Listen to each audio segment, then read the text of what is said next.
episode 357. Close to the heaven. It's the Flex Zone podcast. Only place giving you your sports how you want it when you need it.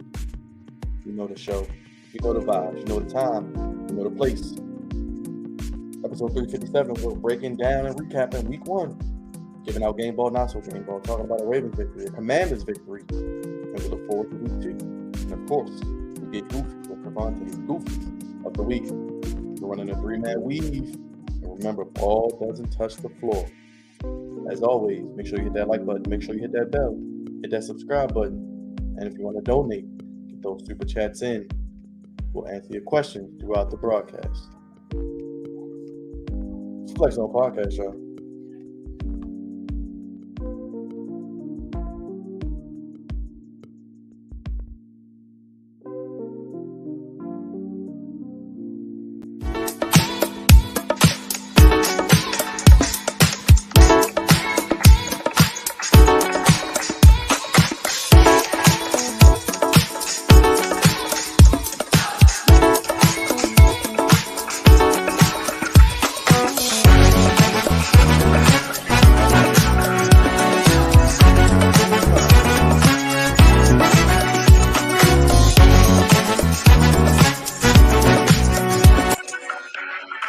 Giving a right, left hook harder than Le'Veon Bell knocking out Adrian Peterson. It's the Flex Zone Podcast. Only place giving you sports how you want it, fellas. When you need it. That's right. Tonight we're running that three-man weave. And remember, ball doesn't touch the ground. Here on the Flex Zone Podcast, I got Big Raj, got Crevonte with me. Dre is doing Dre things, and he will not be with us this week, but I'm sure he will be watching and tuning in, as he is on another time zone. But episode 357, recapping week one. Big Ravens win. Commanders win. We give out game ball, not so game balls. You can give us yours in the comments down below. Get your super chats in. We will answer those questions. You want to ask us a question, leave a comment. Let us know your thoughts on week one. Want to talk about the Ravens, let us know. And, of course, we got Goofies of the Week with Crevonte. But leading off, Big Raj, the social media producer. What's going on, brother? Hey, what's going on, Byron? Nothing much, man. Just another a great first week of football. A lot of things that in the NFL that we got to talk about, and yeah, man, I'm just so happy that football is back. Very happy. Oh, but make sure you tune into the Flex Zone Podcast. Hit that like, hit that subscribe. If you're on YouTube, let people know that we're on. Hit the bell for notifications. And definitely, if you want to definitely hit that that special button to give us some bread, we would love to have it. That dollar sign. Tell him, Raj. Hit the damn dollar sign, damn it. Hit the dollar sign if you would like to, and donate to your favorite podcast, because this is what we're doing right now. We on some great things. So let us know in the chat. Shout out to Miss Queen VIP. She was in here before everybody. Already commenting. Right. Appreciate her. And shout out to my sister and my niece and nephews tuning in. I see you guys in the comments. Appreciate it. Big Raj, we did a great post-game show yesterday. You, myself, and D. It was good to do it. Many more coming this season. Yes, sir. Many more coming this season. Great post show. If you haven't seen it, check it out. We recapped the Ravens game. Well, most of it. We're going to recap it a little bit tonight. So if you want more coverage on that, watch yesterday's post-game show. Make sure y'all hit that thumbs up, hit the bell, get your super chats in, donate to us, ask us questions. Football, non-football, sports, non-sports, or you just want to say hello or just donate. Hit that super chat button below. Next man, the Commandalorian, the captain of the Goofy ship, the commander himself, and it's a victory Monday and no stopwatch needed this season, baby, as they are undefeated. It's Commander Crevonte, baby. Hey, man, what a week one. Week one never disappoints. I can't wait to get into it. And it feels good on I guess I say Commander Victory Monday. Love to see it, love to hear it.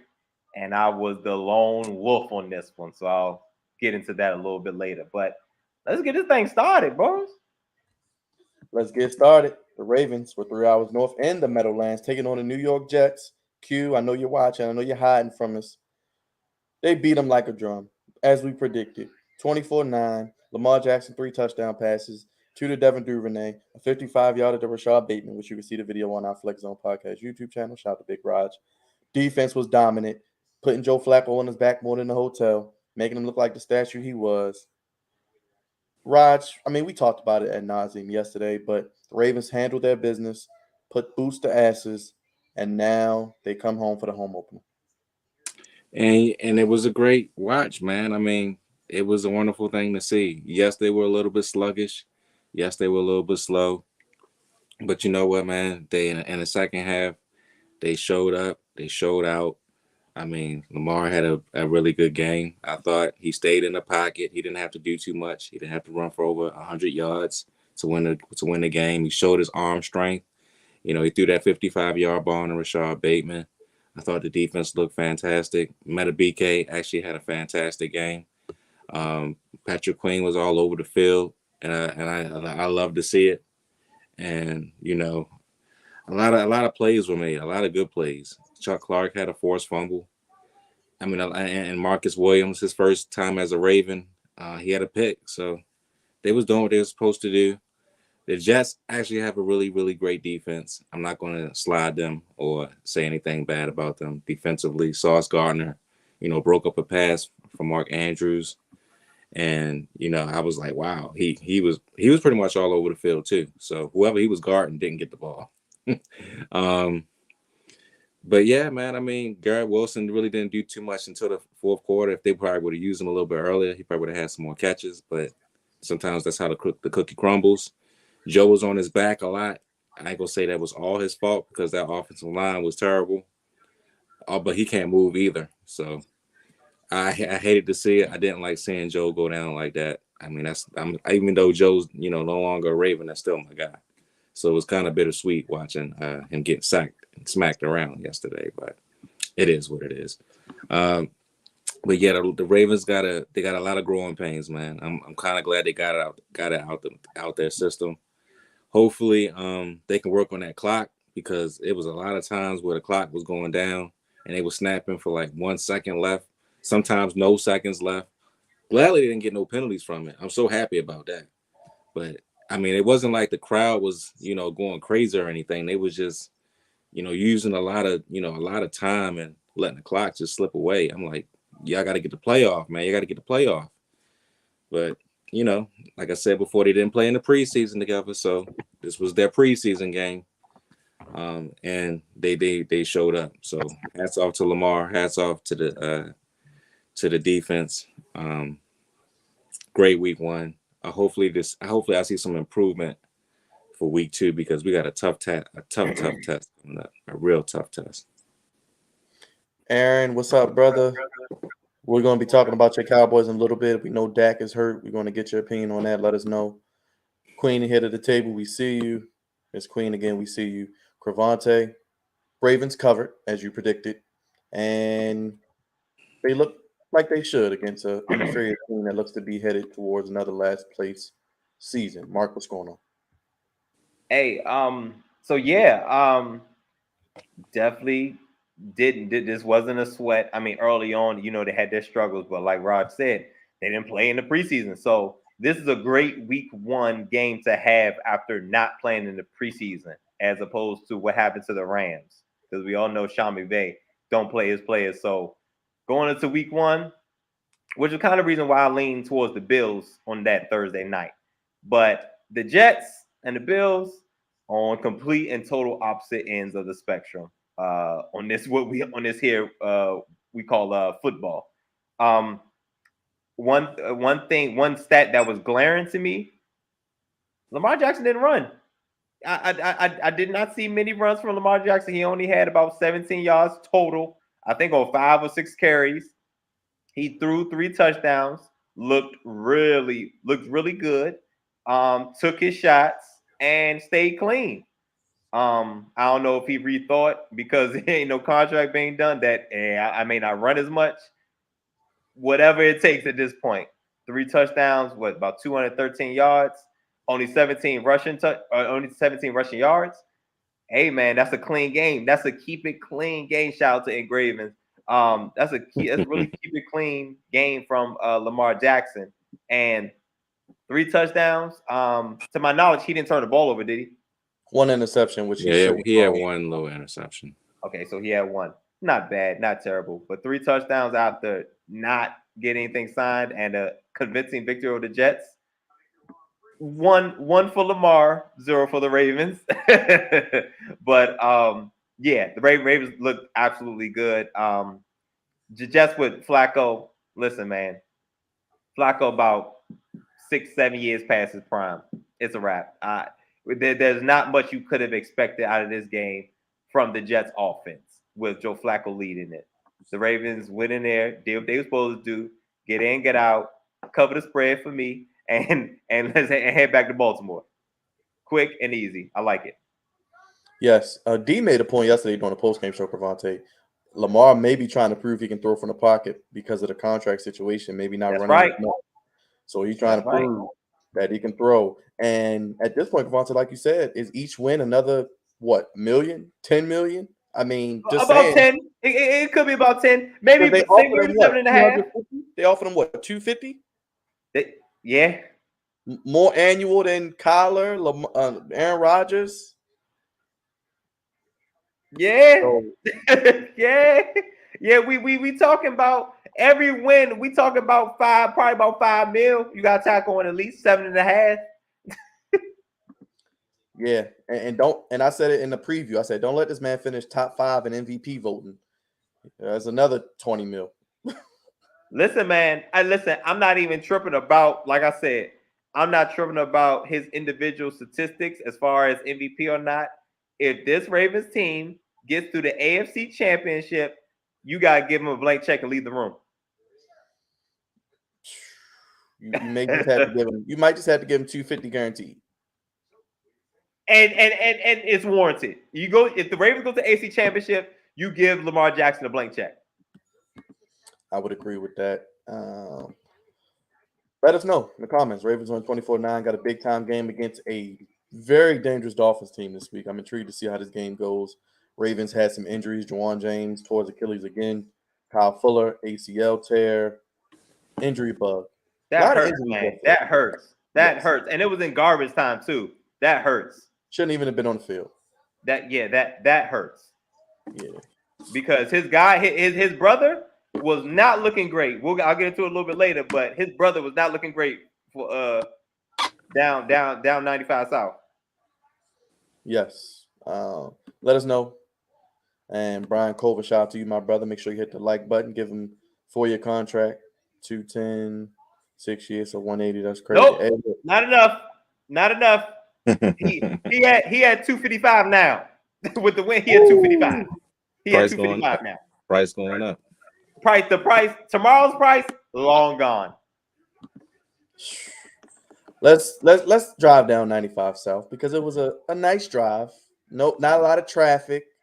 You know, the weather was decent enough. Wasn't as bad as it was in New Jersey with the Jets. The weather came a little better, and Carson Wentz showed up big time. Crevonte, the defense made plays when it mattered most. Even though I do like what I saw out of the Jaguars, they have some potential there. Even though I picked them when we were wrong. Hey, Trayvon Walker looked like he it, man. Trayvon Walker looking like that guy. Yep. I might have been a little bullish on him. I didn't know he might be this good already. So we'll see. I was too. Yes, and Etienne looks like he is as good as advertised with Lawrence and Robinson. They got some guys that can run the football.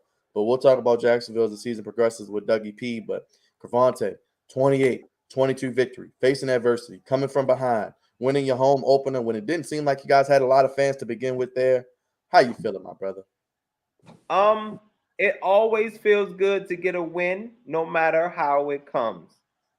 But I tell you, and I'm cool with however it happens, as far as the ebbs and flows and the peaks and valleys of Washington, because I've seen the bad part of it. So a win is more surprising than anything, and the bad part is like, I can see that.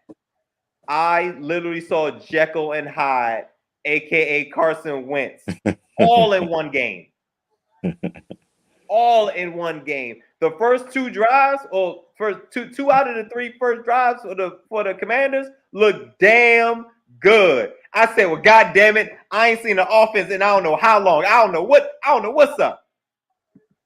Curtis Samuel, healthy. We're a different offense, man. We are a different offense with Curtis Samuel is healthy. And he scored our first touchdown, being the Washington Commanders. I absolutely love Jahan Dotson. Again, I've been on record. Chris Olave was on the board. I won't forget that. But Jahan Dotson is not a bad consolation prize at all. He's really, really, really good. And it's not bad for us to trade back and still get him. It's an absolute win. Scoring 2 touchdowns in his rookie debut is huge. Absolutely huge. Now, obviously, the big story is Carson Wentz. First half looked damn near amazing. He almost took us back to the Philadelphia days. And then somewhere between right before halftime and after halftime, it derailed a little bit. It went off course a little bit. He threw back-to-back picks, and I was like, well, goddamn it, there it is.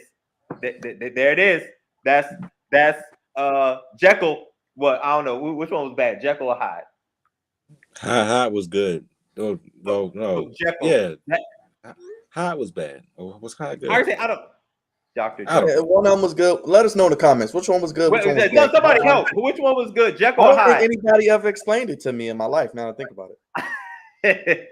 Well, whichever the bad one was, and them back-to-back picks, that's who Carson Wentz was. That was like, God damn it. That is the bad Carson Wentz that we don't want to see. We had the lead damn near the whole time, and then boom, all of a sudden we're down 8. Like, how does this happen? Thank you, Mark. Appreciate you, Mark. That was Hyde. In the middle of the game, that was Hyde. All Hyde. And I'm just like, well, there it goes. That's Washington football right there. There it goes. But he got out of it. He put us in a hole, and he got us right out of it immediately. A key third down pass to your boy Byron, Logan Thomas, to pick up the first down. And almost the next play, boom, 49-yard bomb to Terry McLaurin. Y'all got some weapons. We got weapons. I haven't been able to say this in forever. We have weapons, and we got a guy who's gonna throw the ball deep. So yeah, him coming right back after back-to-back picks, because he could have folded. We've seen him fold after that. And he came right back into a touchdown. So I was like, okay, cool. All right, so the game's back close. Well, let's finish it off. And he threw it to Jahan Dotson again, and all is well in Washington because winning cures everything. Defense force, they stood tall when they had to. They absolutely stood tall when they had to. Shout out to Derek Force. Default, they call him on Twitter. Boy, he was making plays. He smacked Etienne and caused a fumble, which is a little controversial because we weren't sure if it was incomplete, but he smacked him.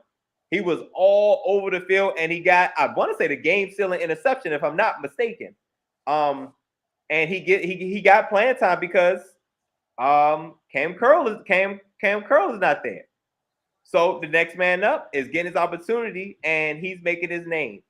And he really made his name on special teams. But now he's getting playing time. He may be our guy in the Buffalo nickel for that fifth defensive back who could kind of be a linebacker too in coverage and all that. Yeah, he may be that guy, and we may start our defense with that because we may run with 2 linebackers and 5 DBs.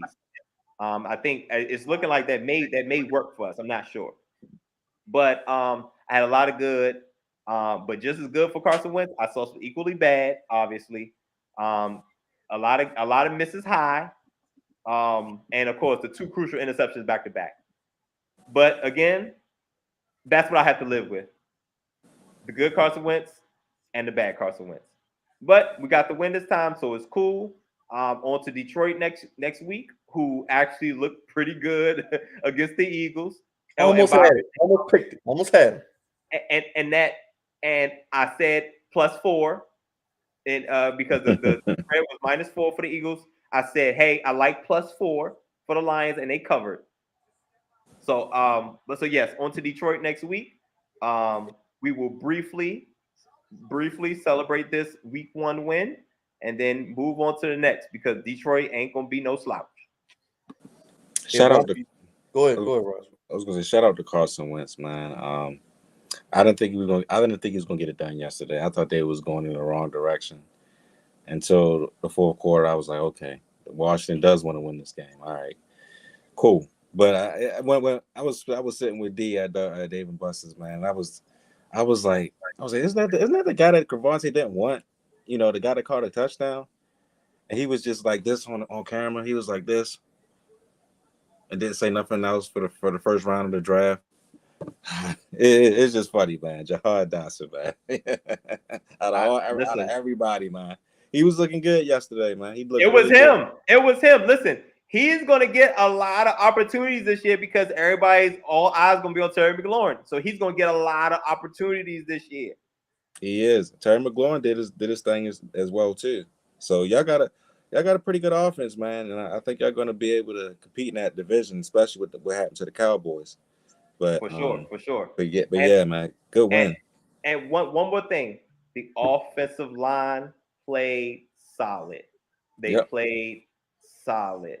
I saw Charles Leno was our left tackle, and Sam Cosmi, he looked a little shaky at some plays, but he was our right tackle. And I saw Tony out there, Byron, for briefly. We had some injuries, but Charles Sadiq was out there. So we were not that is not the team that we've been playing with. We pretty much been shuffling our offensive line, which is not a good thing. You want those guys to pretty much be those 5 for the whole year if you can help it. But for them being shuffled and not really playing together and really working together, they played solid. Oh, and shout out to Gibson.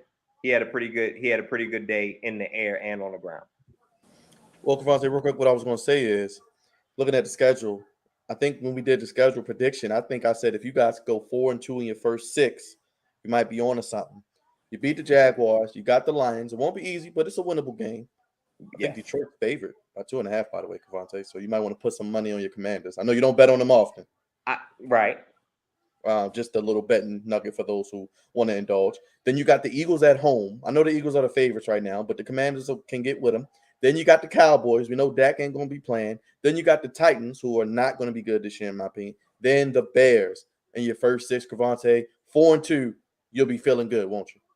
4-2 sounds amazing. But again, I seen the good and bad, and we all did in week 1. So I'm not going to get ahead of myself. But yes, 4-2 is quite possible. Let us know in the comments what you think about the – Aaron, you think y'all going to get Garoppolo? Well, we're about to talk about that. But we shall see. Aaron, right on the cue, brother, because your Cowboys are in trouble to lose 19-3 to the greatest quarterback of all time, which we all knew was going to happen. In an ugly, boring Sunday night game for the first game, by the way. So I wasn't very entertained. But they lose. Dak injures his right thumb, out at least 6 to 8 weeks. Crevonte, I know you were not happy to see Dak hurt, but you were happy to see Dak hurt. Well, listen, I wasn't big on the Cowboys at all this year. I'm on their total wins under, because I just don't think I think they took major steps back. The offensive line via injury, wide receiver via trade, or was that free agency? Was Amari Cooper, was that free agency? They didn't. Did they trade him? I think it was a trade. They traded him. Okay, so wide receiver via trade, they basically gave him away, basically. And defensively, they're not going to match what they did last year. Yes, Michael Parsons is a freak, but that's about it. D-Law and all that, Trevon Diggs got cooked up. I mean, the defense is going to take a step back. Michael Parsons is probably going to be top 3 in voting for Defensive Player of the Year. He sacked Tom Brady twice, which is pretty damn big. But offensively, the Cowboys aren't it. Even before Dak got hurt, how many points they had? 3. So I mean, I wasn't high on them, but now I'm really low on them. Now I wish I'd have put more money on the under on the under total. Right. Cowboys accident waiting to happen. Hey man, Always. But the accident happened a lot earlier than I thought it would. It was bad. It was. I was watching this game yesterday, playing a little bit of Madden. I was like, wait a minute, hold up, timeout. Are they running the ball with Zeke? Is Zeke still playing? Because he only had like what 10 carries yesterday for like 50 yards. I'm like, I thought this was a run first team. And then the backup didn't do too much. Tony Pollard didn't do too much either. I'm like, what is going on? And then I was watching, CeeDee Lamb. He only had 2 catches yesterday. I'm like, bro. Yo, this Cowboys team is seriously in trouble. They are seriously in trouble. I didn't think that offensive line was that bad, but my God, man. Dak Prescott looked so stressed. It looked like he looked lost out there. He didn't know what to do, who to throw to, who was going to be his top weapons out there. And it was just a really, really bad look for a Cowboys fan. It was awful to be on primetime television. And you go from, playing your last game against the 49ers looking terrible to coming in this season playing against the Buccaneers, who has a pretty good defense, looking the same way. Terrible. And then on top of that, you lose your best quarterback that you paid, about 2 years ago, and that you didn't want to pay, to a thumb injury. Now he's going to be out for 6 to 8 weeks. And I've been hearing today that they're looking at Tyler Huntley and Jimmy Garoppolo and maybe Cooper Rush, Cooper Manning, Cooper somebody out there. Not playing. Cooper Manning. I'm like, what is going on in Big D, man? It's just a mess, man. That whole place is a mess. They've been a mess. There are times where they do play well, some seasons, but they find ways to just beat themselves.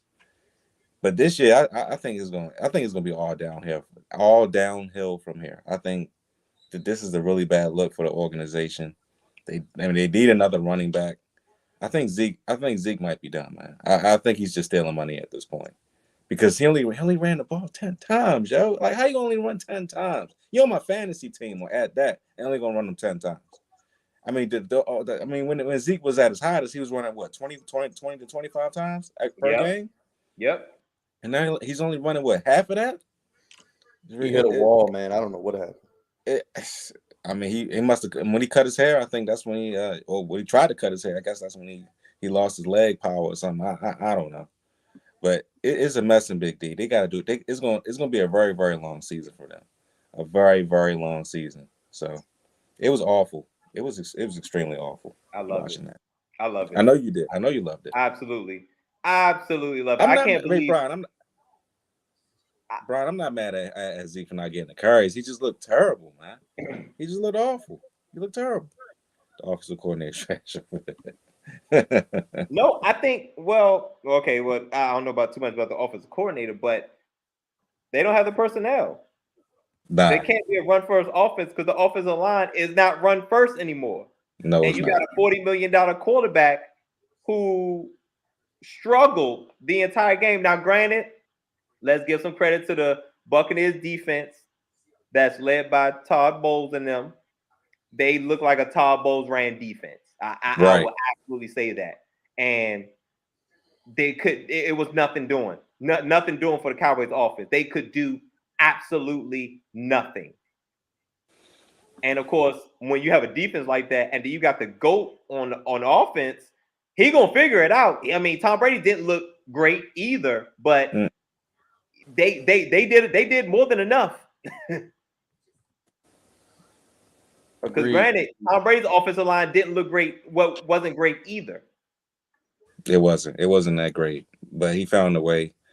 I think Chris Godwin got hurt. Julio. Early. Yep. Yeah, he got hurt. Julio he has I think he had a couple drops, but he found a way to look like Julio a little bit.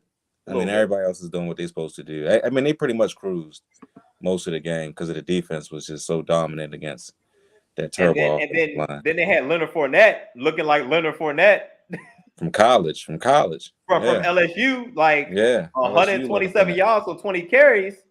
That's nice. That's really good. That's about 5-6 yards a pop. And remember, he came into the camp fat. Remember, he was overweight. That's what they said. They said he was out of shape. They said he's out of shape. He didn't look out of shape in Dallas. No, he didn't. He did not. Dallas ain't want no problems with that man. So I'm here for it. I'm absolutely here for it. Well, let's go through the scoreboard real quick and get a Monday Night Football update real quick. You guys can hop in wherever you want. Thursday night, we saw the Bills dominate the Rams 31-10. As me and Crevonte predicted they would win, by the way. I don't got nothing to say. Bills? Yes, Bills. Mm-hmm. Ravens beat the Jets 24-9. Saints, he got a 1-point win over the Falcons 27-26. Michael Thomas, Crevonte, he's back. Yeah, he's back. That was a good win for the Saints, man. That was a good test too. And it also shows that Atlanta's not going to be a pushover either. They're actually going to be very competitive. So yeah, Cordero Patterson.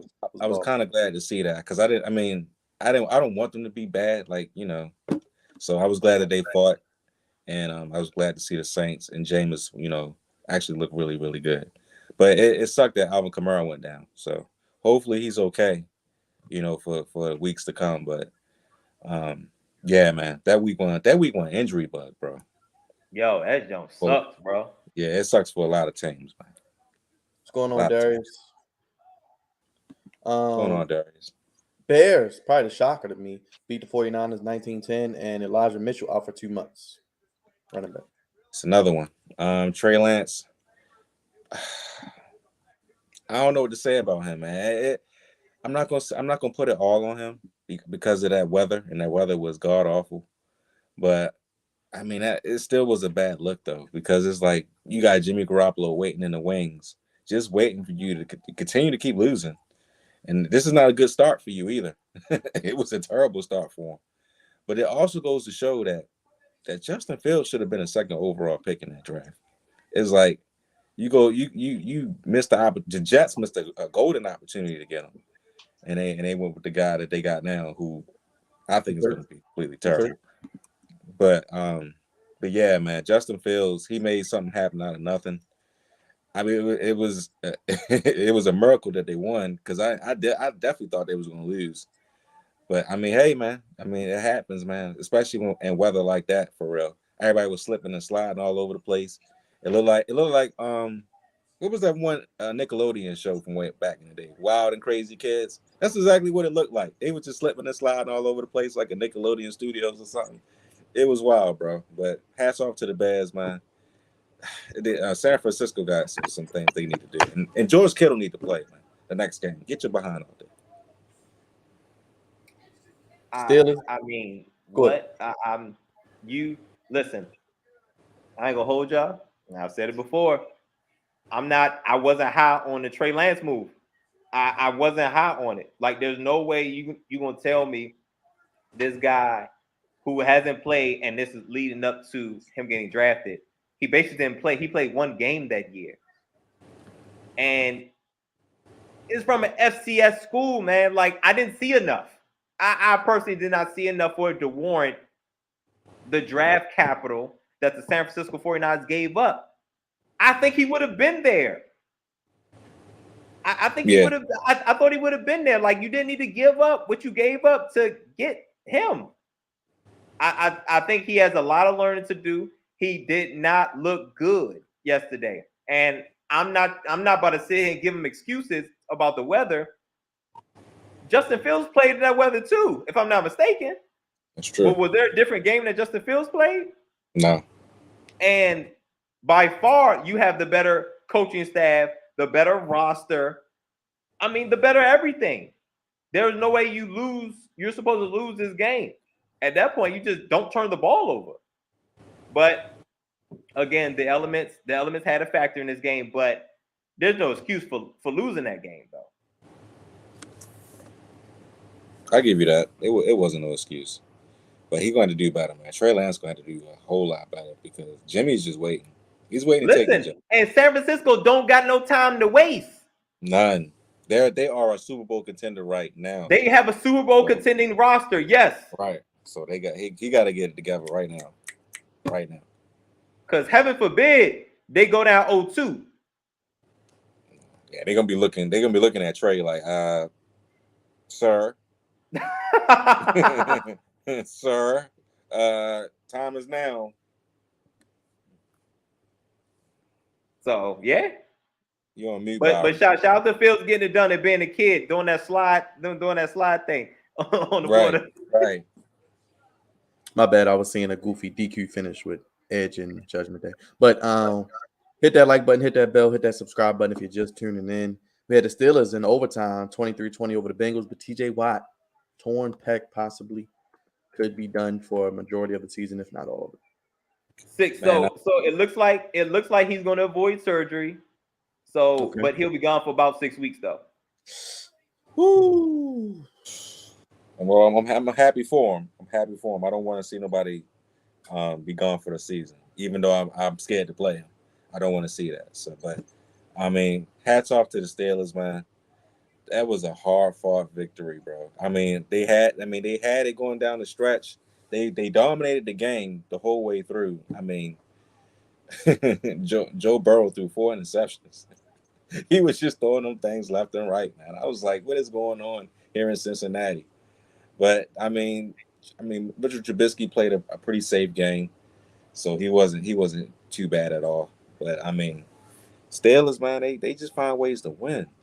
Although Cincinnati had plenty of opportunities to steal the game themselves, and they just couldn't get it done. It was one of those classic games you probably won't see for the rest of the season, where a team wins in 5 seconds in overtime. It was just crazy. But I mean, hopefully, like you said, I hope whatchamacallit comes back, TJ Watt, in 6 weeks. Steelers are still dangerous, man. I know a lot of people, say this might be Mike Tomlin's first losing season of the year, but I don't know, man. I just think that this team was a quarterback away last year. Everybody know that Ben Roethlisberger couldn't move in that pocket. Mitchell Trubisky can move, and if something happens to him, Kenny Pickett can definitely move. But yeah, they're very dangerous, man. And Cincinnati, although they lost, they're very dangerous too. So, I mean, hell of a game though. I think the Pittsburgh Steelers have the best defense in the league. I don't even hesitate with saying that. And the Bengals are no slouches on the offensive side of the ball. We know, and the Steelers just said, "Nah, we gonna come up in here, and you're not gonna do what you've been doing to folks the back half of last year." You know what I'm saying? And also, the Steelers had a lot to prove because the Bengals waxed them twice last year. You know what I'm saying? So, and this is a divisional opponent, so you take it a little bit more seriously. And one thing I've known as long as I've been alive, the Steelers can always hang their hat on the defensive side of the ball, and they showed up. Mitch Trubisky ain't nothing to write home about, but good luck winning games like this because this is an old school. This is an old school knockdown, drag out AFC North matchup. But with that lack of quarterback, the Steelers it's going to be tough for the Steelers. But they'll be in every game.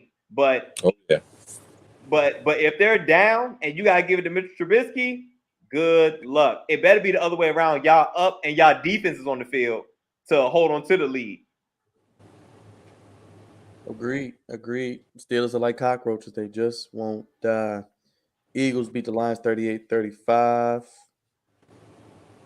Yeah, that was another bomb burning game where the Eagles struggled a little bit early. Mr. Hurts was missing people left and right, but he finally settled down. He was running the ball a little bit too much too, but I mean, I don't know. Jalen Hurts is just going to have to find some type of rhythm with all those gifts that he has as wide receivers, and in Philadelphia, but it was a good showing, man. The defense got to get a little bit better though, but I expect the Detroit Lions to fight. I was watching Hard Knocks and they fight hard for that coach, man. They fight hard for Dan Campbell. I mean, you would have thought that the Eagles would have blew them out, but as soon as I looked up, I mean, it was down by 3 points. I was like, the hell? But yeah, man, the Eagles got lucky in this game. Detroit, they're no slouches, man. We trust me. We played them last year. They was hard to beat last year. They're gonna be hard to beat during the season, man, and they're gonna continue to keep fighting, man. But good win by the Eagles. They got to serve that defense a little bit more. Jalen Hurts got to be a little bit more accurate with the football. Byron, and pretty much everybody else we're pretty high on the Lions this year. Well, at least higher than recent memory, because these guys play hard. They play tough. Like Rod said, they play for Dan Campbell. Dan Campbell is a leader of men, and he gets them boys working. He don't have the personnel yet, and hopefully the Lions organization will be patient and keep Dan Campbell, because you see a difference in how they've playing since he's been there. Yep. They are fighters. They bite. Hey, man, they biting these kneecaps out here, man. That's what they doing. They out here doing it. And the Eagles offense, that's their potential. This 38 right here, that is some really good potential, because they're already a good running team. And they have A.J. Brown now. And they got Devonta Smith. They got weapons. They got a running game. They got a top tier offensive line. Defense got some guys. So the Eagles are going to be tough, and offensively, they're going to put up some points. But, of course, the Eagles have some growing up to do, along with Jalen Hurts. They got some growing up to do, putting teams away. They have to learn how to put teams away. The Lions, you want to talk about cockroaches, Byron? Roger was talking about the last year's game when the Ravens played them.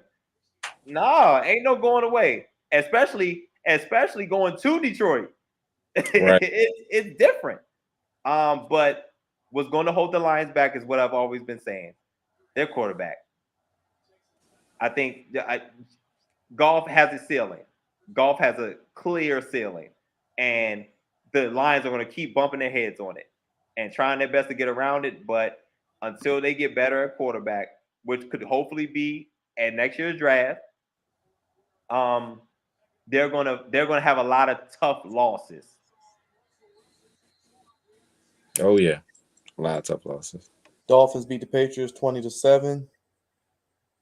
I expected this, honestly. The Patriots don't have no offense. Mac Jones looked terrible, but it's not all his fault. I don't know who his wide receivers are. Don't know who his running backs are. His offensive line, and it just looks like they're going to have a down season. But Miami, man, I mean, they're going to be a real tough team this year. And I kind of want Tua to play well. And you already know why, Byron. You already know why I want Tua to play well. But I want Tua to have a great season. I think he is with the talent around him. For 2 years, I didn't know what they was trying to do with him. Not Canada. I didn't know if they was going to, trade him or play him or send him down and bench him. I didn't know what was going on with Tua. I was like, yo, just play the man. What are you doing? You drafted him 5th overall. Just let him go out there and play. If he falls on his face, he falls on his face. And of course they had the wrong coach out there coaching him because he didn't believe in him. But now they have the right person. Now they have the right staff. So now they're giving Tua an opportunity to play. And he showed out and he showed up. Tyreek Hill makes a lot of things better as well. And Jalen Waddle did what he's supposed to do too. So yeah, man, they gonna be a real tough team, man. And they made easy work of the Patriots. It looked terrible for Mac and them boys. Terrible. The Patriots are bad. This is definitely gonna be a down year. Bill Belichick, that post Tom Brady life ain't it, is it? Life after having the lead quarterback? Woo! Ask Sean Payton. Oh yeah, he's talking about the game now, ain't he? Yeah. Yes. Listen, After you lose your lead quarterback, it's rough out there. It's rough in these streets, man. And because now you actually gotta be a GM. You actually gotta pick. You actually gotta bring players in. You actually gotta put pieces around this young quarterback because you don't have the GOAT to make up for your shortcomings when it comes to drafting and swinging and missing and stuff. I didn't think the Dolphins were great. I mean, with all the weapons they have, they only put up 20. I'm shocked. I did see Tua underthrow Tyreek Hill. I saw that. That's going to happen a lot this year. I thought the Dolphins actually underachieved because one of those touchdowns was on defense. Right, it was. Yep. So I mean, the Dolphins ain't showed me nothing crazy. They didn't explode. But I do see the Patriots. So I'm leaning that this was the Patriots, that the Patriots looked this bad as opposed to Miami looks great. Because listen, Tua, in my opinion, has a ceiling as well. And Miami's going to get there. They're going to bump their heads pretty soon. But the Patriots, I don't expect much from the Patriots this year. They're going to struggle. We got a 64-yard field goal coming from the Broncos. Oh my heavens! They think they got Justin Tucker or something? They got they not Denver, it didn't work out for him. But he missed it. He did. All right, real quick. Let's go through some of these games real quick. Browns Panthers 26-24. Browns Panthers.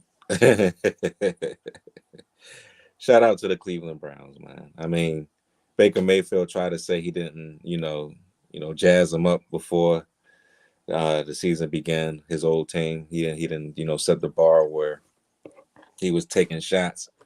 But clearly he was. Clearly he was talking behind their backs. He was saying that, he couldn't wait to beat them down or whatever. And it backfired on him. I mean, early on, Cleveland was doing whatever they wanted to do on the ground. Nick Chubb was just running over him. Kareem Hunt was just getting touchdowns left and right. And Baker, in the second half, did his thing a little bit. He took the lead, but Cleveland was still in the game and they found a way to win. It was a good game, but sometimes Baker just shut up, bro. Just play, man. Stop running your mouth and just play. I'm not surprised. Baker Mayfield looked like Baker Mayfield for at least the first three quarters in that game. And if it wasn't for a couple, hey yo, Mark! I just read that. Mark! That's terrible. Mark! Come on, Mark. Oh gosh. White what the hell I was talking about? Baker Mayfield, terrible. He looked terrible for three quarters. And if it wasn't for for a couple blown coverages for the Browns, this game probably shouldn't have been that close. The Browns, they did what they had to do. And it looks like the goddamn Seahawks got Russ, just like the Browns got Baker. God damn it. But again, I didn't see nothing crazy. Remember, I told you, Sam Darnold, Baker Mayfield. Not much of a difference. You're not moving the needle. You're really not moving the needle. Unfortunate for Christian McCaffrey and the rest of those guys. He's not it. But will they go to Sam Darnold? Nah, probably not. I don't know. It depends on how bad it gets. But Baker Mayfield he's not that guy. He doesn't have it. And unfortunately for Matt Rule, you about it at the end of the year. You're out of there. Had a tie, Colts, Texans. Just one word. If you want to just run something real quick. I don't give a damn, man. Okay. Honestly, I saw a little bit of the game, but Matt Ryan, man, he's just so disappointing. Honestly, I told you I think he's done. Honestly, I think he's done. I don't think he's the same player he was with the Falcons early on or even midway through. I just think he's at the tail end of his career and I'm just like, yo, what are y'all doing, man? Y'all, they was getting blown out at one point by the Texans, and then they came back and then they tied the game up and went overtime, but still couldn't get the victory. So I'm like, it is what it is, man. It is what it is. So I mean, at this point, was it Carson Wentz or was it the Colts? Because the Colts seems like a regular reoccurring thing. The Well, you Colts can't not say being able to get it done. You can't just say Carson Wentz. You got to say Flip Rivers as well because he was a part of this regime as well. That's what I'm saying. Like, but Carson Wentz got the blame for last year. That is true. So I'm saying, like, I understand Carson Wentz is on his third team in 3 years, but y'all on y'all third quarterback in 3 years. So I mean, who's at fault here, really? And it didn't look good that y'all tied with the goofy Texans after being down 17 in the fourth quarter, and Carson Wentz got a win against the team that he lost to with y'all. This doesn't look great. This doesn't look great, but I mean, the Texans are fighters as well. They seem like they're fighters as well, and the Colts are, say it with me now, overrated. Overrated. That's who they are, Matt Ryan. And we have to remember, there's no receivers over there for real. No.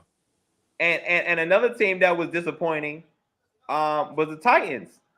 They have both top tier running backs, and what's going on? The Colts got into the red zone a couple times, and no Jonathan Taylor.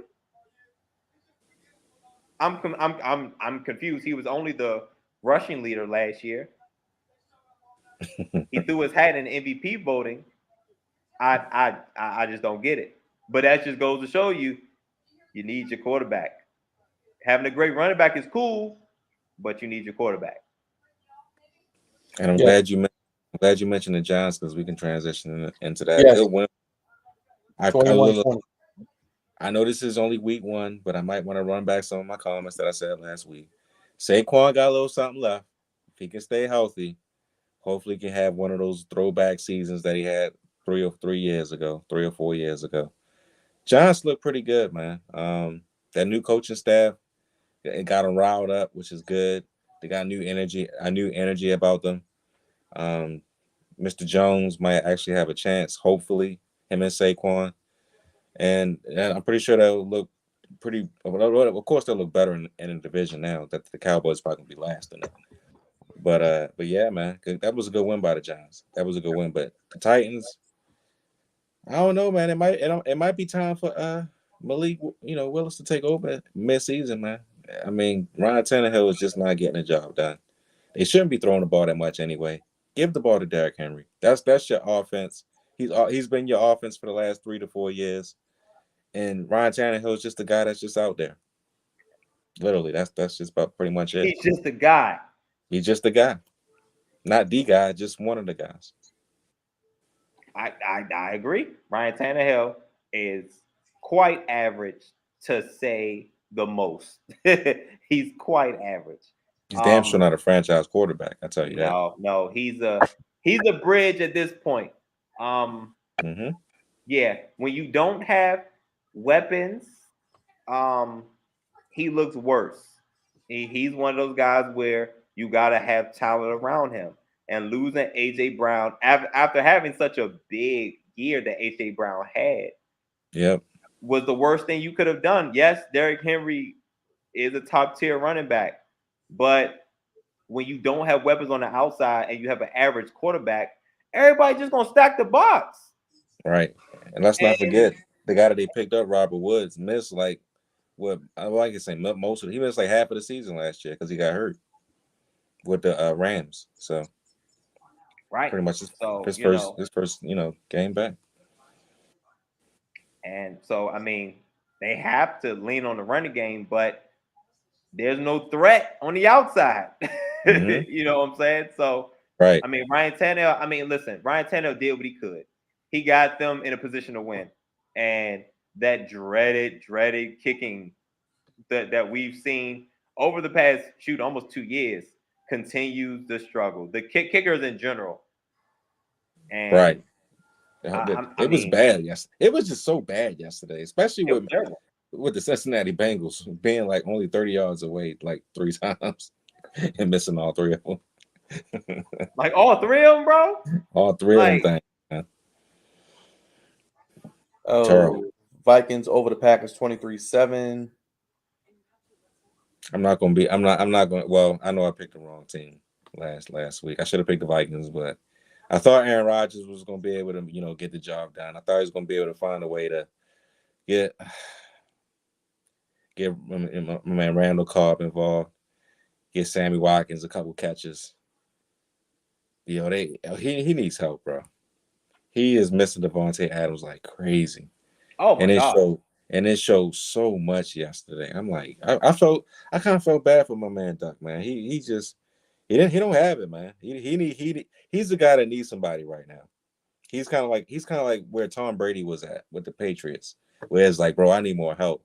He's where he's at that point, and they don't have anybody. They really don't, and it's gonna be hard. Well, if they can find a way to get Odell Beckham, that'd be great. But more than likely, he's gonna go back to the Rams. But yeah, man, it's gonna be a long season for Duck Dodgers and them. But on the flip side, the Vikings look pretty good, man. Kirk Cousins, your former quarterback, still doing his thing, man. Still doing his thing, and he has a boatload of weapons. Justin Oh Jefferson. man, listen. He has the coach. Yes. Kevin O'Connell. Listen, Yes. I said it before the season started. Sprinkle a little something, Kevin O'Connell for Coach of the Year, man, because he's going to open that thing up. And Kirk Cousins going to have he's going to have a great year this year. Kirk Cousins is going to have a really good year this year statistically. And so will Justin Jefferson. Jefferson looks like he's going to win some type of award, offensive player of the year. Yeah, he's going to have a shot. Yeah, listen, them LSU Tigers, him and Jamar Chase may have really big years this year. Oh yeah. But I just had a feeling. I saw the rumors out of training camp with Aaron Rodgers and them damn receivers, them babies that he got at receiver. I was like, this is not going to be easy. Not week one. No. And of all weeks, week one will be the week you catch them loafing. And I was like, I like the Vikings. I like the Vikings will be much improved on paper and in real life. And step one is taking down Goliath, who has been the Packers for the last years we can remember. So I like the Vikings are on the upswing. Offensively, they look really, really, really good. And the Packers supposed to have a top-notch secondary. Could not tell. No. Justin Jefferson was running like a kid in a candy store. He was wide open. Wide open, bro. And those wide receivers.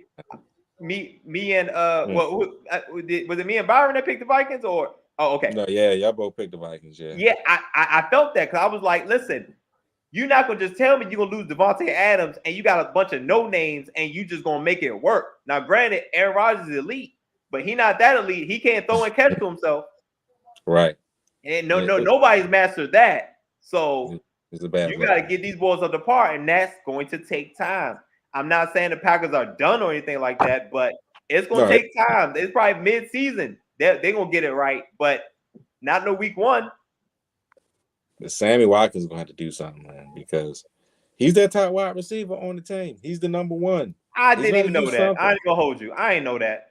He's the number one. Randall Cobb ain't the number one. Yeah, it's okay. Randall Cobb been done about 2 years now.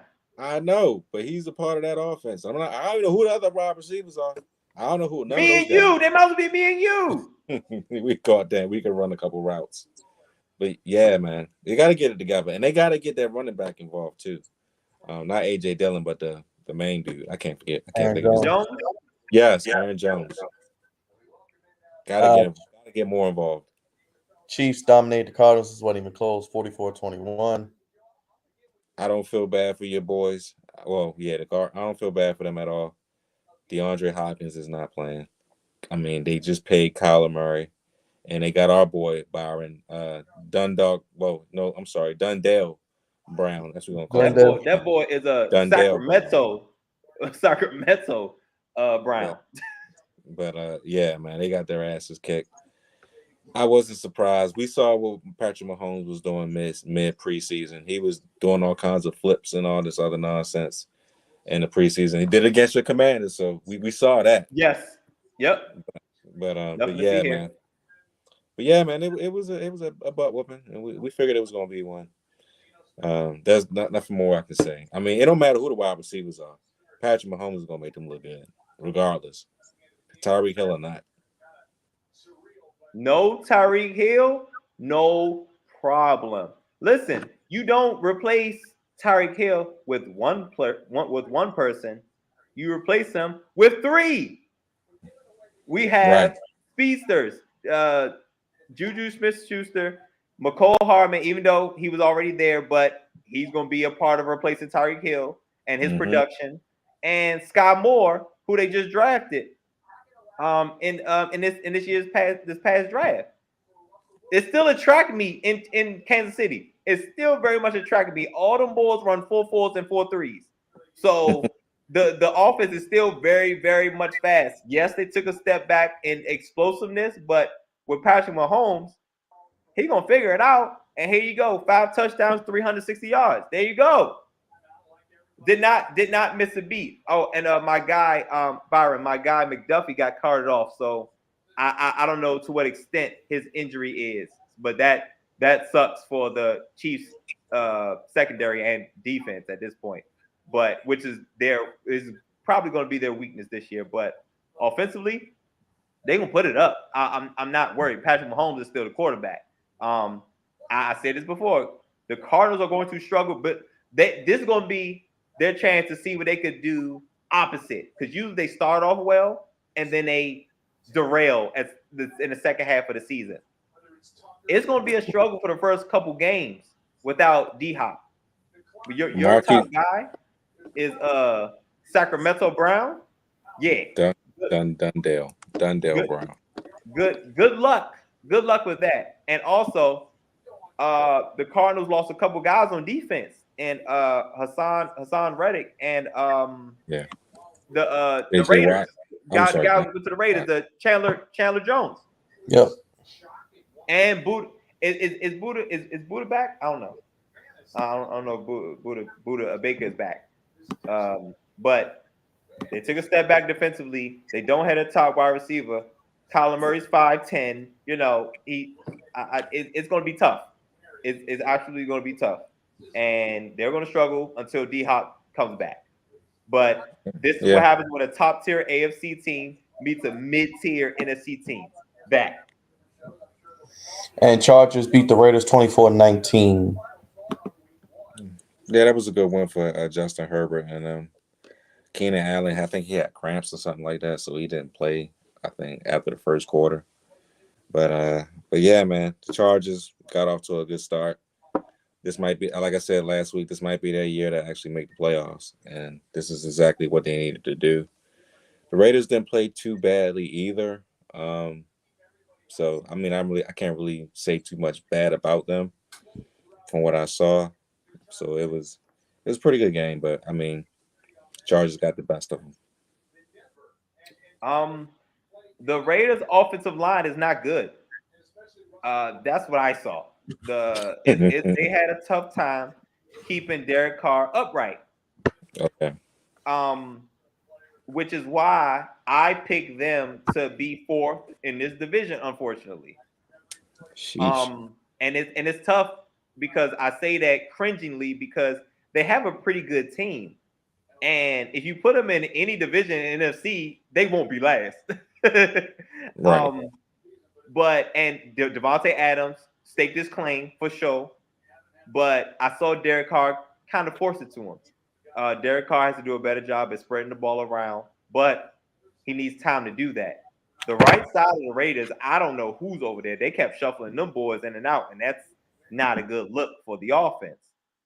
And especially with Khalil Mack on the other side of the ball, who is he's probably gonna have a Von Miller like resurgence on this team Mhm. because can't double team them because they got both. They have a Bosa brother on the other side, and we saw what happens when it's an obvious pass situation. Derek Carr got and he fumbled. You know what I'm saying? So that's why the Raiders are going to finish last because their offensive line is going to be their downfall, unfortunately. It's not going to be Derek Carr. It's not going to be the weapons. It's going to be the offensive line. Defense did what they could. You're not going to hang your hat on the defense as in Vegas. Is Derek Carr. But the offensive line is not good. And until it gets more solid, the Raiders are going to struggle. They're going to beat teams, but they're going to struggle in their division. Okay. Chargers, they have arguably the best roster in the league. The most complete. They're the most complete team. For sure, the most complete. Like they have less holes than the Bills. So if we go pound for pound, each position, the Chargers could go with anybody. Mm-hmm. You know what I'm saying? And I've always said this, it's going to be the coaching why they don't succeed. And I'm not saying they can't succeed, but it's going to be the coaching if they don't. Because they have the guy quarterback, and he got weapons. Offensive line getting better as the year goes on. Mm-hmm. And they got two bookends on the D line in Bosa and Khalil Mack. And they got JC Jackson, who didn't even play in week 1. And they got Derwin James at safety. You know what I'm saying? Like they're pretty stacked. So whenever they play the Broncos, I'm probably gonna be taking the Chargers. As you should. Just saying. It's the only team I'm not taking it is gonna be the Chiefs because I'm a Patrick Mahomes guy. So that's gonna be the only team I don't. But they're gonna fight. They may split with the Chiefs this year. They might. And I'll be all right with that. And the Seahawks beat the Broncos 17-16, and Russell Wilson. What the hell, man? Man, from what I saw, my gosh. Geno Smith, man, I used to call him Gene Malenko, the man with 1,000 turnovers. Did not have one turnover today. Actually played a very conservative game, and did his thing. I was shocked, honestly, because I thought the Broncos was going to come in there and not beat them down, but just get the victory. They struggled a lot, and they pretty much had a lot of growing pains as well. So tough loss for Russ and them, but I think they'll be better, down the line for it. It was the first game of the season, and the Seahawks, they fed off the crowd because they was booing Russell at the beginning of the game, so it kind of threw him off just a little bit. But yeah, man, Geno looked great. Yeah, Mark, Geno did look great, and it was a good start for him. Let's see if he can build on it and continue to look pretty good during the season, because I never really had high hopes for Geno Smith, but I kind of want to see him. I want to see him succeed after being in the league for about 8 years and not doing too much. But yeah, it sucks for Russell though to go home and to lose in that fashion. But I mean, it just happened to Baker yesterday, so it is what it is. Look, man. Geno looked like he was back in West Virginia. I mean, he was throwing that ball with some confidence, and the Broncos defense was getting had in first half, baby. They was getting had, and then he threw another touchdown. Was that in the second half or something? Like of course I wasn't watching, but trying to keep up. But Geno Smith was out there doing it. He looked like he was confident. He looked like he had command of the offense. And Russell Wilson, it's harder than it looks, ain't it? And what I was telling y'all before the season, I'm not high on the Broncos because we have a first-year quarterback and a first-year head coach. It's going to be tough. They have to. It's going to take some time. Just like in Green Bay. You see what Marches wrote. What the hell? Why? So, I mean, again, that they're going to lose games due to coaching and due to lack of chemistry. That's going to happen for the Broncos, and that's why I cannot pick them to win a division. I'm not saying they can't make the playoffs, but I can't pick them to go against the Chiefs or the Chargers at this point. And I felt that because just you put two people together doesn't mean it's going to work. Right. You have to prove it on the field. Like we always talk about on paper, on paper, on paper. Yes, the Broncos look amazing on paper. They didn't look amazing tonight. No. 16 points. Russell Wilson is still a top-tier quarterback. I mean, he had 300-something yards, but they only put up 16 points.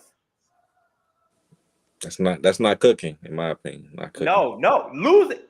Listen, if he'd somehow pulled this out, cool.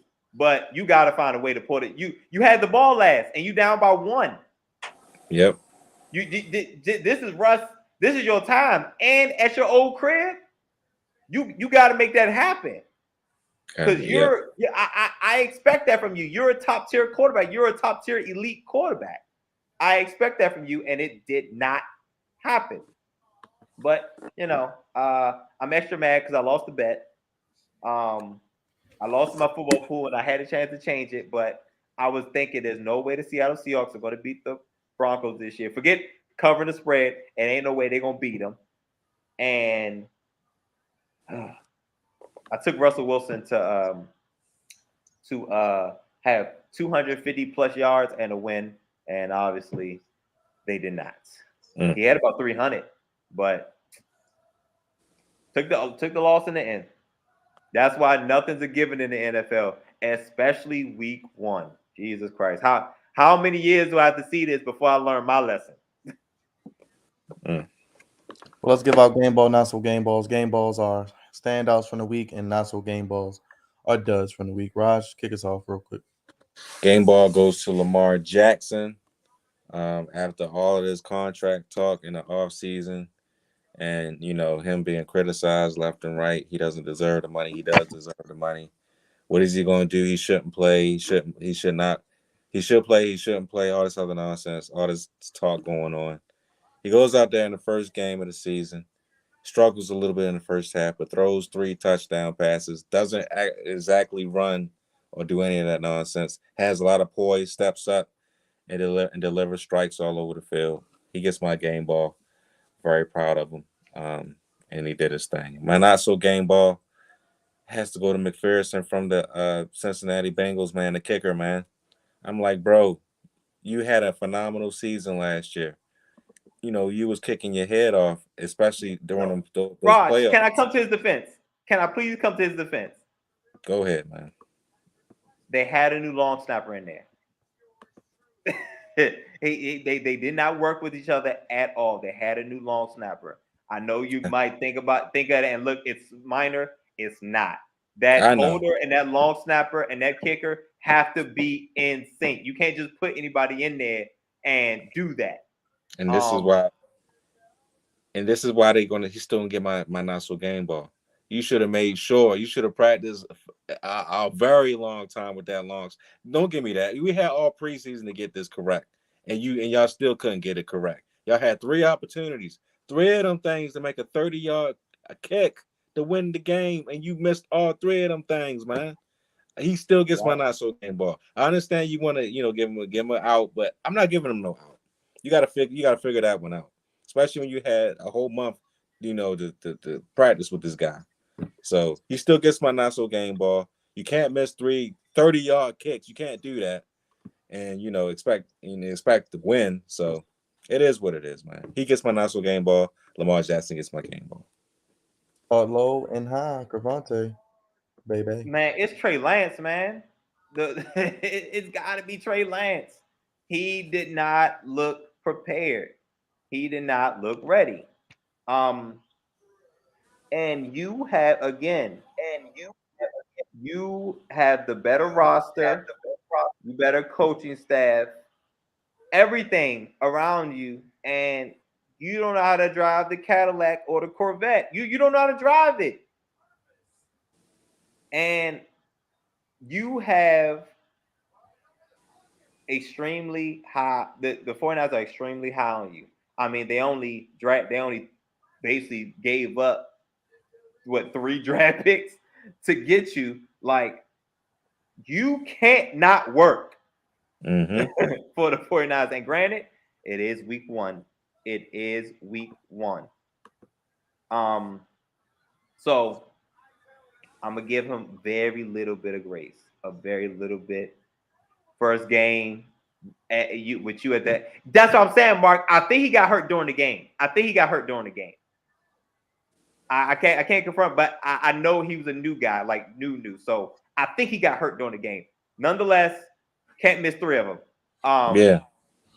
But Trey Lance looked terrible, absolutely terrible. And granted, it was not the best of conditions, but that's football. So if it starts snowing or it starts raining, we're like, oh, Trey can't play. We can't have that.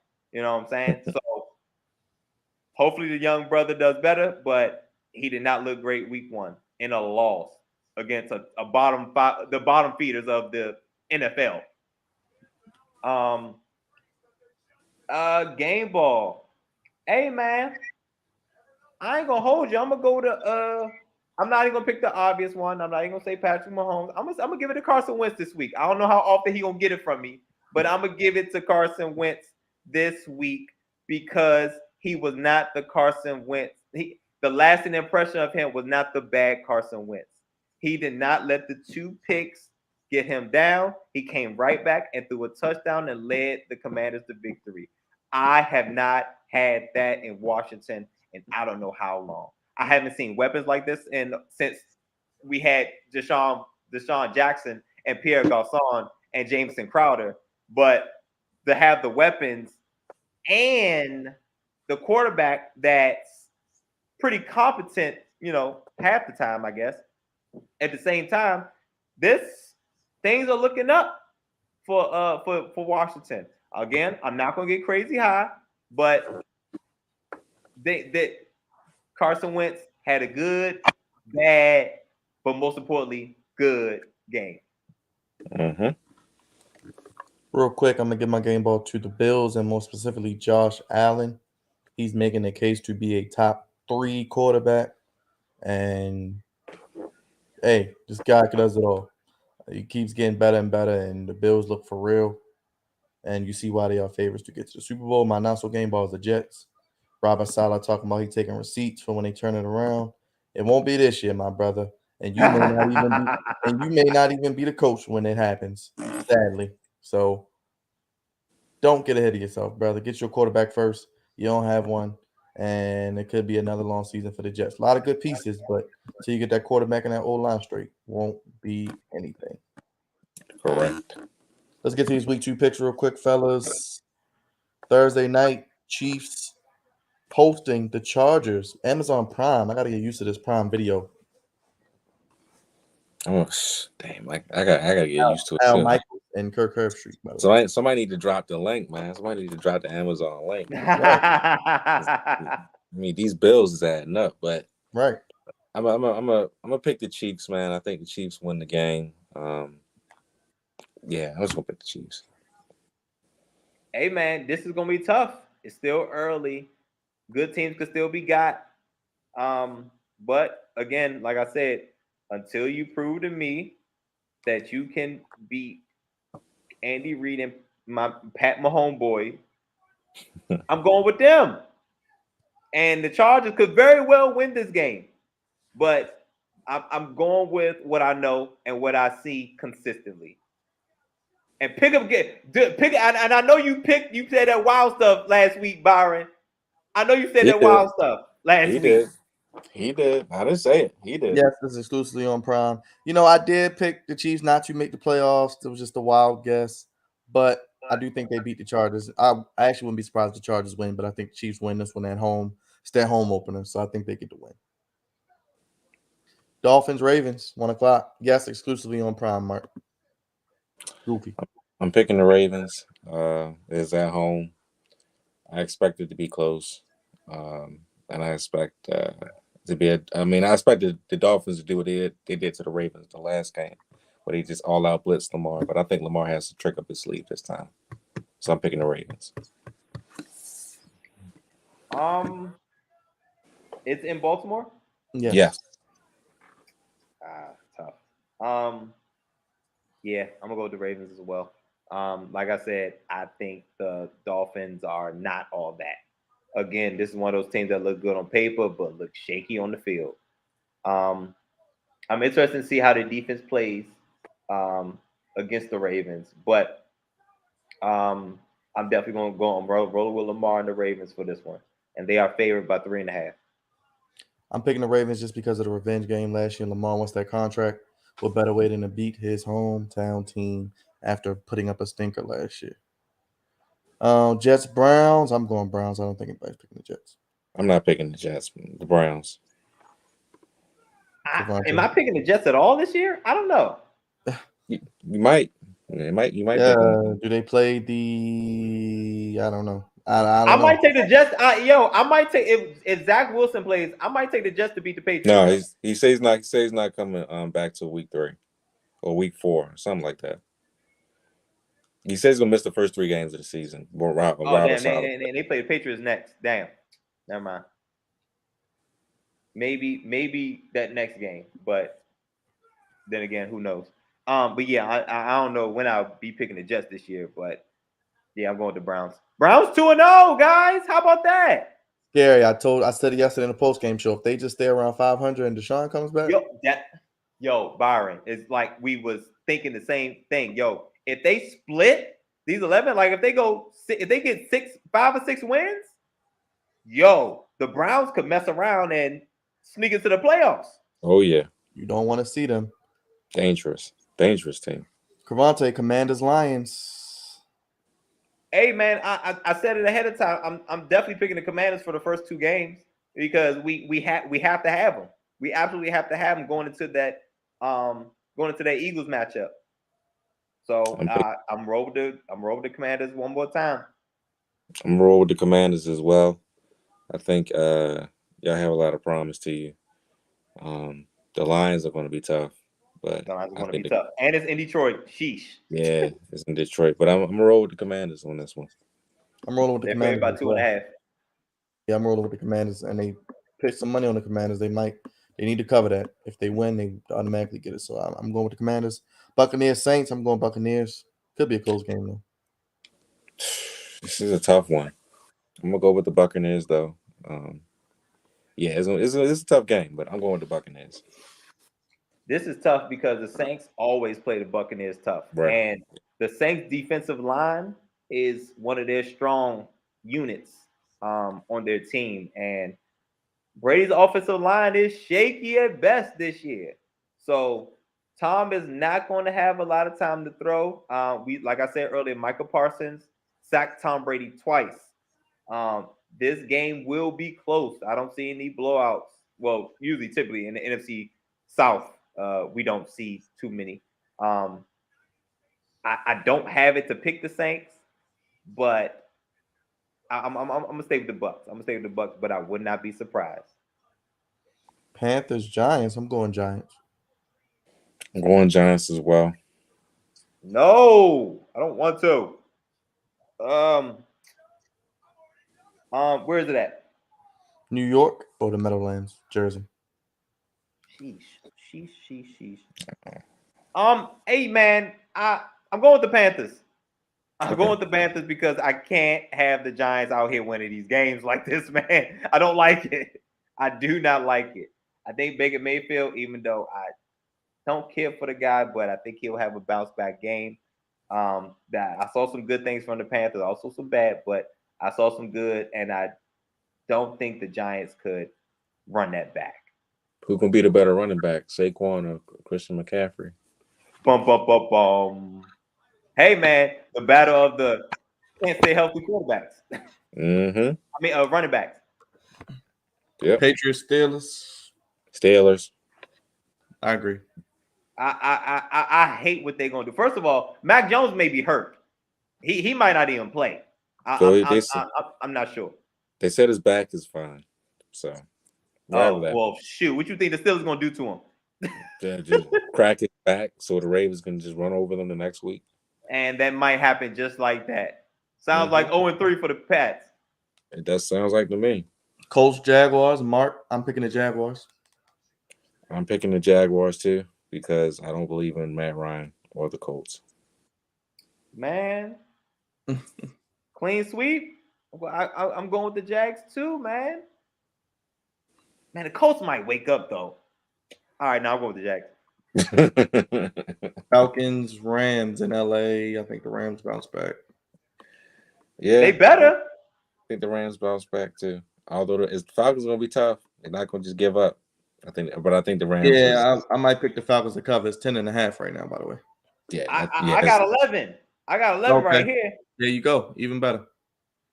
Yeah, I like the Falcons to cover. The Rams will bounce back, but yeah, I'll pick the Rams to win, but the Falcons will probably cover that number. You think so, Mark? You think the Jags are bad? I mean, the Jags aren't great, but neither is the Colts, man. No. And it is a divisional game. It's a divisional game. Seahawks, 49ers. 49ers got to right the ship. Yeah, they do. You don't have Is it in Seattle? Is it in Seattle?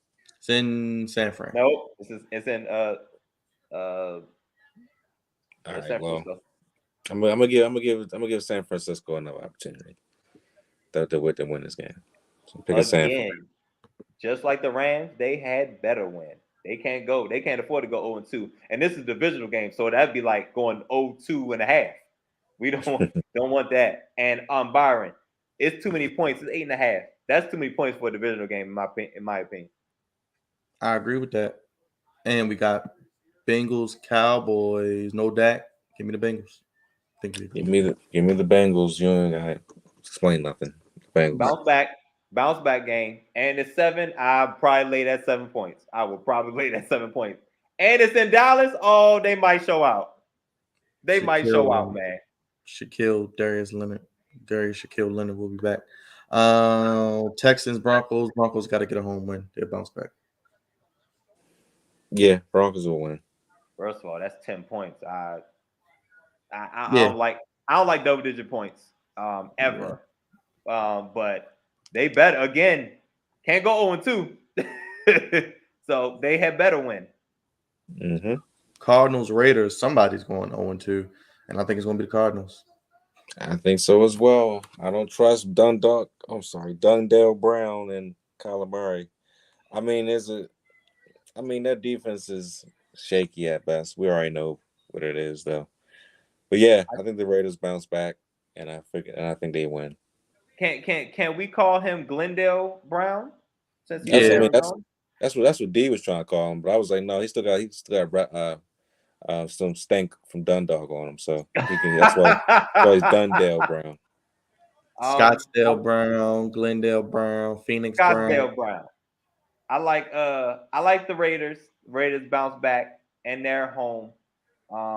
It's a weird number at 5.5, but because five is no man's land in the betting world.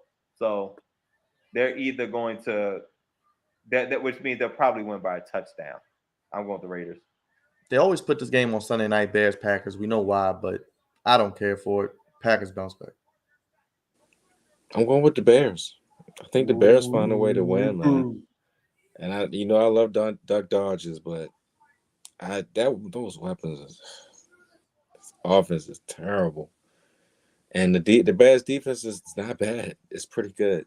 That's pretty solid. Yeah, man, I'm picking Chicago. I like one again, Byron, divisional game.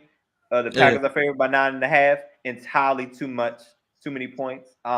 If this was if this was in Chicago, I'd probably be inclined to lean towards you, Raj. But I don't want to see what's going to happen to Green Bay if they fall to 0-2. Or do I? I think you do. I think you do. I picked against Aaron Rodgers this past week. I'm not going to pick him this week. He's too good. He's going to dig in them for this week of practice, with them receivers, and he gonna scare the ball into their arms. I don't have no faith in Sammy Watkins. None. I understand. We got a double hitter on Monday. First one, Titans, Bills. Bills. Bills, You got a double Bills, header? Bills. Yeah, 7 o'clock on ESPN and 8:30 on ABC. Oh, they be playing at the same time. Dang. How did that happen? I don't know. I would have to. you I don't know. would have thought in week 1 they would have a double. I like the Yeah, double this is hitter in weird. week 1. Yeah, this is weird. Oh, maybe it's because it's the extra week. The extra week to throw them off. So okay, what's the second game? Vikings, Eagles. Crevonte, you going Bills too? Absolutely. Pay all the bills. Pay all the bills. Vikings, Eagles. I'm going Vikings. Yo, the Eagles are favored, and I'm rolling with the Vikings. Ooh, I wanted to pick the Vikings, but since y'all both on the Vikings, I'm gonna go Eagles just because they're at home. Let us know your picks. Let us know your picks. Let us know your picks as we went through ours. And yes, Rogers does own the Bears. Crevonte, it's time for your weekly segment, Goofies of the Week, where we point out the goofiness in the world of sports or in life in general and let the people know what they can expect in this segment. And make sure you hit that like button, hit that bell, and hit that subscribe button if you haven't already. Hey man, we need to keep Mark always rocking with us with the picks. We need to put him on the board as well. But yes, welcome to Goofies of the Week, sponsored by the Flex Zone. Appreciate you guys for giving me a little time. So let me tell the good people what I thought was goofy this week, and I have quite a few. Byron, do you have? Are you able to play the videos? Yeah, which video you need first? Oh, okay. So let's do the Atlanta one first. Okay. All right. So okay, let me continue to explain. So and this is perfect because I have two levels of goofiness that I usually point out. I have the high level goofy, which is jet green, and I have the high level goofy, which is falcon red. And this video is coming straight from ATL, which makes this appropriate that it's the highest level of goofies of the week. Oh gosh, it's coming. Oh gosh. Oh gosh. Oh gosh. Byron. Byron, turn your camera on, baby. Can I mute him? Oh gosh. Let me unmute. Oh no! So this is a video that Byron's playing, and it's a hype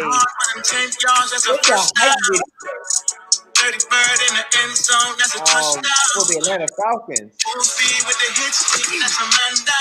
ATL, that's my time. If you know the colors, then say it loud. Red, black, and white, yeah. We gon' rise up. ATL, that city. We gon' rise up. That's Roll Timmy. That's Roll Timmy too. Behind. I don't know what the hell was going on at first. I was like, "What Rise is that?" up, damn it! Rise up, damn it! Why is this goofy, Crevonte? I like the song.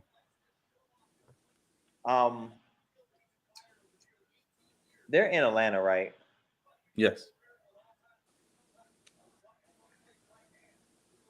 Them franchise boys, Ludacris, Outkast, hell, CeeLo Green, Young Jeezy, Offset, T.I. Lil Bow Wow, even goddamn Paperboy, and he's a fictional rapper.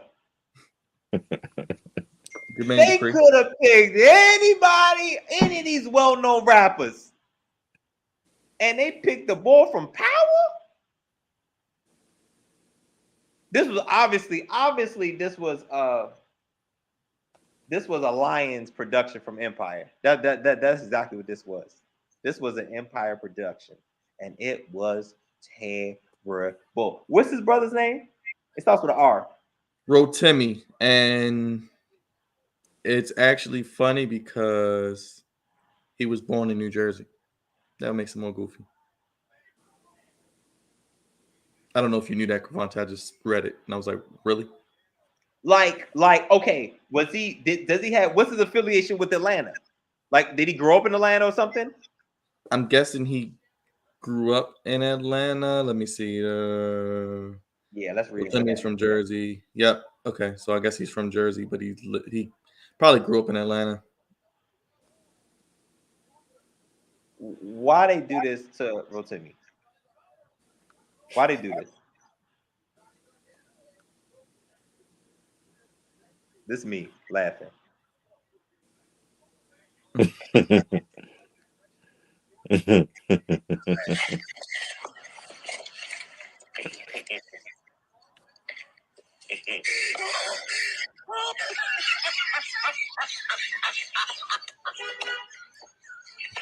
Why? Why he under the car? That's me. That's me. That's me under the car. Cause that was hilarious. Atlanta, y'all should have just shot this, and y'all should have just shot with a local rapper in the strip club. That's what y'all should have did. That's what y'all should have did, Atlanta. You want to do a hype video? Get one of them local rappers. Get my man Quavo. They got 2 Chainz, you got Killer Mike, Jermaine Dupri, other people we didn't mention. You could have just had them throwing ones in the strip club as a hype video in Atlanta. You don't even have to do nothing crazy. Why you put Rotimi out there like that? Rise up. Shut up. Sit down somewhere. You're dumb. You're just stupid. We're going to rise up. And there you go, week 1. The Falcons continue to falcon. Whatever. We're going to rise up. I can't believe I can't believe that Rotimi took this. There was no way he was feeling it. I mean, obviously, he probably got the check, but there was no way. There was no way you saw that production and was like, yeah, this is it. No! Stupid. Y'all should have got together, got one of the local rappers, and did this in the strip club. That's what Atlanta should have did. That's what y'all should have did. So much better than this trash product y'all put out. But again, I guess week 1 was the epitome of what we just saw. Just trash. Except the Falcons looked good for most of the game until the end, but that was bad the whole time. Future, Gucci, JD. We could have done something. Atlanta. Atlanta.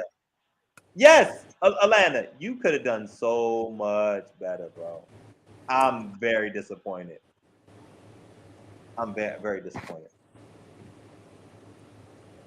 Anyway, shout out to our brother, brother of the show, Omar. He's made his way. He just moved to Atlanta. So yeah. Omar just moved to Atlanta? Yeah. Okay. Congrats, brother. He arrived. When did he arrive? He arrived last night. So yeah, good luck with that. Rise up. Did he shoot the video? Again, for the credit and the bag, I probably would have took it. But I just couldn't. That product was really trash, and I hate to say that the Falcons product is trash, but that's the epitome of what the Falcons is. What the Falcons are as an organization. So yeah, that was that. High level goofy, and usually I don't jump out there high first. Only when the second one is high as well. All right. We have another video. Can you play that, Byron, too? Yeah, which one you got? The one with the boxing. Okay, we got two, but I'll start with the Nick Young.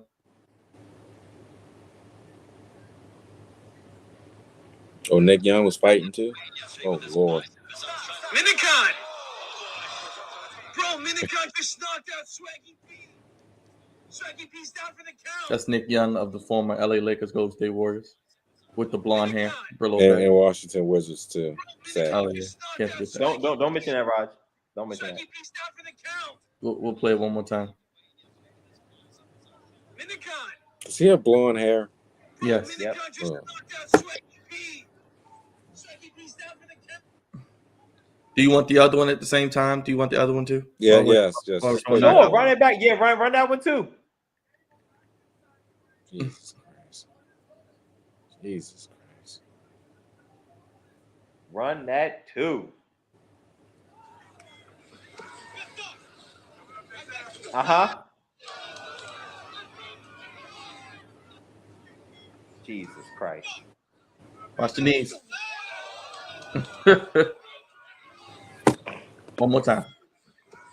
Run, yeah, I say for the boys in the back.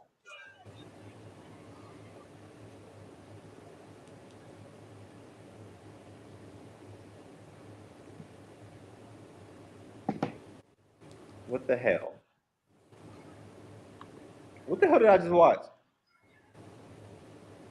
I saw a bunch of athletes get into the ring and get folded. What the hell? Listen, Some TikToker, Mark. Some TikTok nerd, Minicon.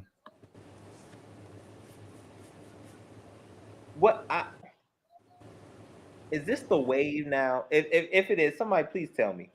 Is this the wave where athletes have nothing better to do or are low on funds? They get into celebrity boxing. Is that the wave? Yes. Yes. Kids. Shut up. Shut up. Shut up. Shut up. Shut up. Shut up.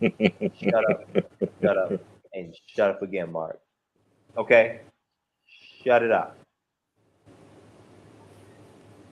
Not his own kids. Yo, that's not funny.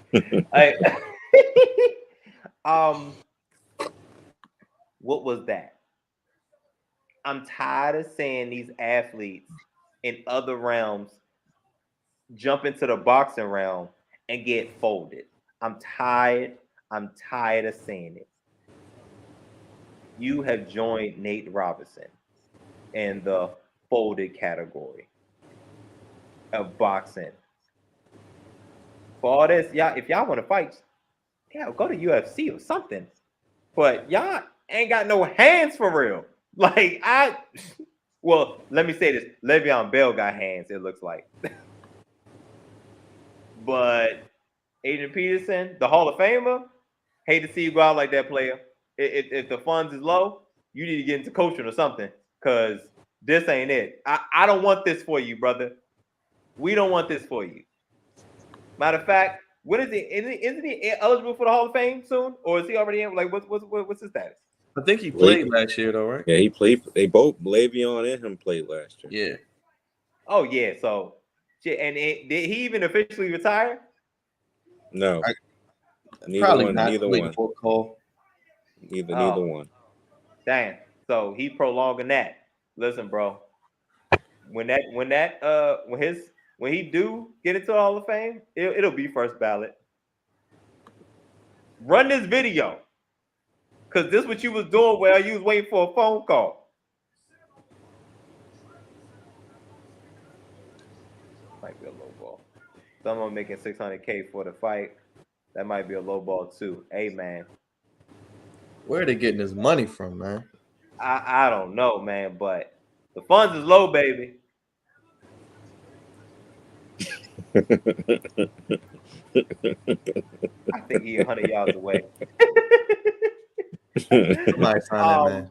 And to Nick Young, boy, you make Hey, Nick Young, you have really joined Nate Robinson and having a basketball player thinking you go into this boxing ring and throw them hands because you tall and your arms is long.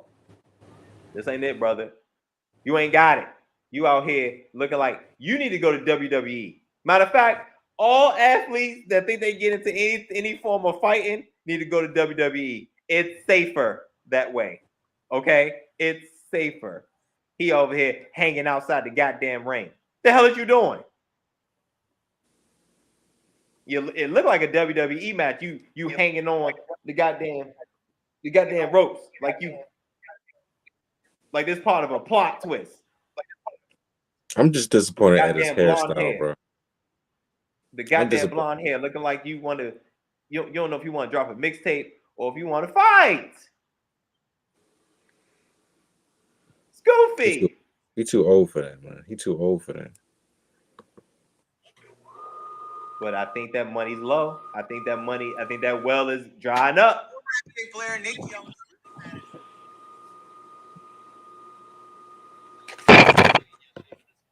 That's what this is, guys. Top tier goofy. I'm tired of saying, oh gosh, look at him. What are you doing? You know you're not tired of saying it, Crevonte. You know you're not tired of saying it. Oh no, I'm not tired. I'm talking about Nick Young. What are you doing? Look at him. His feet was dangling, bro. Le'Veon Bell knocking out Adrian Peterson wasn't the most impressive thing the former NFL player did during the fight. Adrian Peterson and Le'Veon Bell boxing each other was the most random event to happen this weekend. But what might be more impressive is that Le'Veon had incredible head movement for someone new to boxing. He was really tough to punch. Le'Veon Bell knocking out Adrian Peterson wasn't the most impressive thing the former NFL player did during the fight. Adrian Peterson and Le'Veon...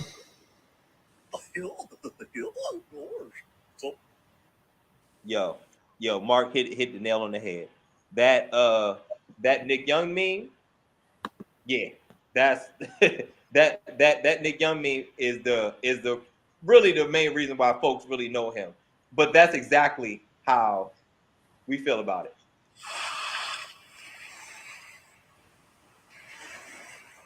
Hold up.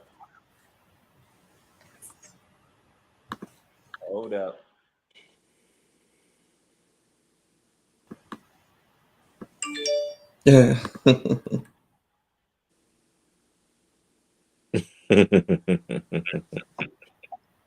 That's it. That's how we feel looking at Nick Young with his legs dangling in the ring and the rest of his body outside the ring. That's how we feel. Goofy. Top tier. Just the toppest of tiers of goofiness. Toppest of tiers. The Nick Young, Adrian Peterson, and is my video frozen? Yep. Oh, you freezing up. Oh yeah, that Wi-Fi. Your Wi-Fi looking like Nick Young. Anyway, can y'all still hear me? He can hear you. Oh yeah. All right. Well, something wrong here. That's my goofies of the week. All high level goofies. Nick Young, Adrian Peterson, and them got that goddamn trash Atlanta Falcons hype video. What the hell are we doing, guys? What the hell are we doing? Too much, apparently. But yeah, my goofies of the week. Y'all got to do better, all of y'all. Y'all know my line. There's a thin line between goofy and great, and all these brothers are on the wrong end of it. Gotta do better. Got to do better. Thank you for that, Crevonte. If you see something goofy, let us know at the Flex Zone 1 on all social media and the Flex Zone Podcast on TikTok. And of course, if you want to super chat us, get your super chats in. Let us know. Ask your questions on the week that was, week 1, heading into week 2. And the most important, hit that subscribe button, hit that like button, hit that bell, as always. And episode 358 coming up next week. We will be rejoining Rodre, and we will be talking week 2 of the NFL. See how the Ravens did against the Dolphins and the Commanders, did against the Lions, game ball, not so game ball, and week 3 picks, and all the other news that comes out during the week as well. Maybe some WNBA finals. We got the Aces and Sun? Yeah. Yep. So we'll see how that go. They had game 1 yesterday, so we may talk about that as well. See who emerges victorious from that as well. We'll be live Wednesday. Should be live Wednesday. We'll have a Ravens preview at some point this week, and we'll be live for another Ravens post-game show this weekend as well after the Ravens-Dolphins game with Big Raj and Bill Dominus as well. Anything else, fellas, before we get out of here? Pretty much just hit that bell, hit that like and subscribe if you're new to the chat. We do this all the time. We gonna keep it moving, keep it popping. So if you're enjoying the content, let us know. Hit that super chat if you would like. Donate and tell a friend to tell a friend. Flex on Podcast in the building. Yes, on the road to 1,100 subscribers and growing. Executive producer Andre Melton, senior producer Captain Goofy Ship, Amanda Lawyer and Crevonte Hurd. Make sure you salute him. Social media producer Big Raj makes the stream. It's pristine as always. See the videos, see the thumbnails, see the live streams. He is responsible. I'm God's favorite host, the host of the Moist. Throw your ones up and now to hit the Sports Podcast table. If you want to donate, cash out to FlexZone1. Hit the super chat down below. FlexZone1 on gmail.com. FlexZone1 on Twitter and Instagram and the FlexZone Podcast. We'll be back next Monday, episode 358. Keeping it great. FlexZone Podcast, only place giving you your sports how you want it, fellas. When you need it. Putting the kids to bed. Drop those sunglass emojis as we get ready to get out of here, y'all. Appreciate it. For Raj, for Crevonte, and Dre, whatever he may be doing. We out of here, y'all. Have a great night. Peace. Peace. Also, rest in peace to Someone pulled this 25. PNB Rock. RIP, PNB Rock.